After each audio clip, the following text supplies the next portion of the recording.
Hola, ¿qué tal? Bienvenidos al canal, bienvenidos a otro nuevo vídeo. Vamos a hablar de la batalla de Thionville, una batalla bastante desconocida a veces, pero que tuvo su importancia en junio de 1639. 1639 comenzaba con problemas económicos importantes para el cardenal infante don Fernando de Austria en su desesperada defensa de los Países Bajos españoles contra holandeses y franceses. Y bueno, a raíz de esos problemas económicos, pues no pudo aumentar su ejército lo que le hubiera gustado, ¿no? No pudo reponer pérdidas como le hubiera gustado. Por el lado positivo, los holandeses no estaban mucho mejor y también tuvieron que recortar un poquito de presupuesto. Pero en cambio Francia estaba en condiciones de lanzar una ofensiva con 3 ejércitos contra los Países Bajos españoles. El ejército más grande al mando de la Meilleraye atacaría Artois. El ejército, digamos, secundario al mando del mariscal de Fekhirs atacaría Luxemburgo. Y habría un tercer ejército al mando del duque de Châtillon que se quedaría en reserva, reforzando a uno u a otro según interesara, ¿no?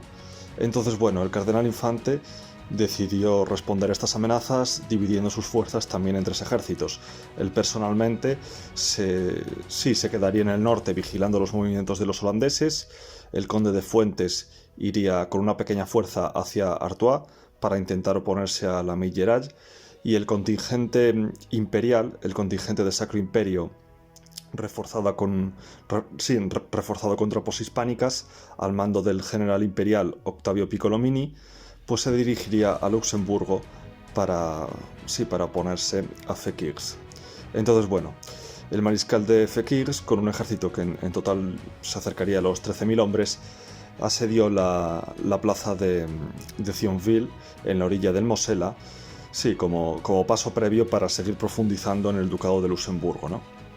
Entonces, bueno, el general imperial Ottavio Piccolomini, el duque de Amalfi, con su lugarteniente, el valón Jean de Bec, se dirigieron con una fuerza que, bueno, según las fuentes que he consultado, oscila entre los 15.000 y 20.000 hombres, se dirigieron hacia allí.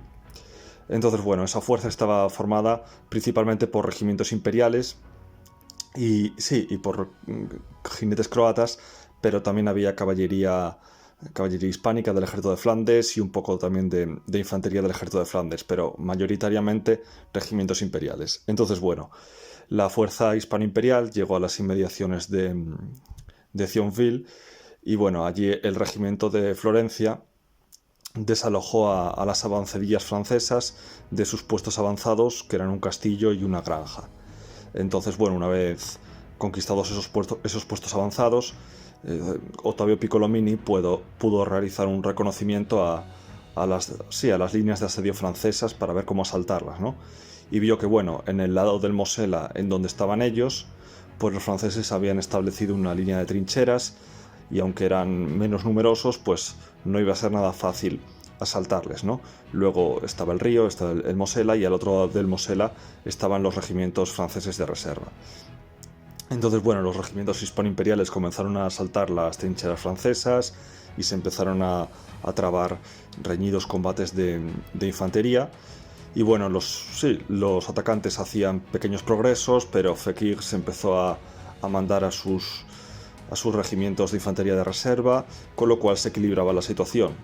Entonces Ottavio Piccolomini a su vez mandaba también a sus reservas, ¿no? Entonces se iba dando una situación en la que los hispano-imperiales hacían un avance, pero los franceses lo contrarrestaban mandando a sus reservas. Entonces los hispano-imperiales volvían a lanzar otro ataque con reservas también, y así sucesivamente, ¿no? Avances y retrocesos durante varias horas. Entonces los franceses intentaron lanzar un contraataque con su caballería para aliviar la presión que sufría su infantería, pero la caballería pesada francesa, normalmente tan buena, pero en esta ocasión ofreció un rendimiento muy pobre y huyó a la primera acometida sin apenas combatir. Huyó contra sus homólogos hispano-imperiales sin apenas combatir. Y huyó en vergonzosa retirada y dejó a su infantería un poco vendida, ¿no? Entonces la infantería francesa, ya con el paso del tiempo, empezó a ceder, destacar la resistencia del regimiento de Navarra, que era uno de los regimientos franceses más veteranos, el regimiento de Navarra, que se sacrificó para intentar cubrir en la medida de lo posible la retirada del resto de sus tropas, ¿no?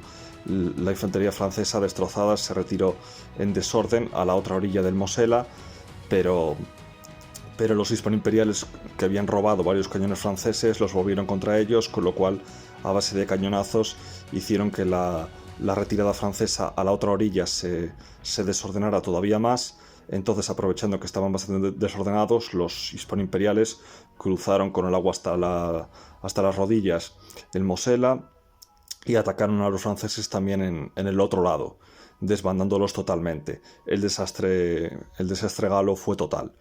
La caballería, es cierto que quedó prácticamente intacta, la caballería francesa, porque huyó sin apenas hacer nada, pero la infantería quedó totalmente destrozada. Y obviamente las bajas todas dependen de la fuente que se consulte y demás, pero entre heridos, muertos y prisioneros, perfectamente pudieron llegar a los 8.000 o 9.000 hombres, de los cuales pues 2.000 y algo aproximadamente serían prisioneros, y el resto muertos y heridos de gravedad.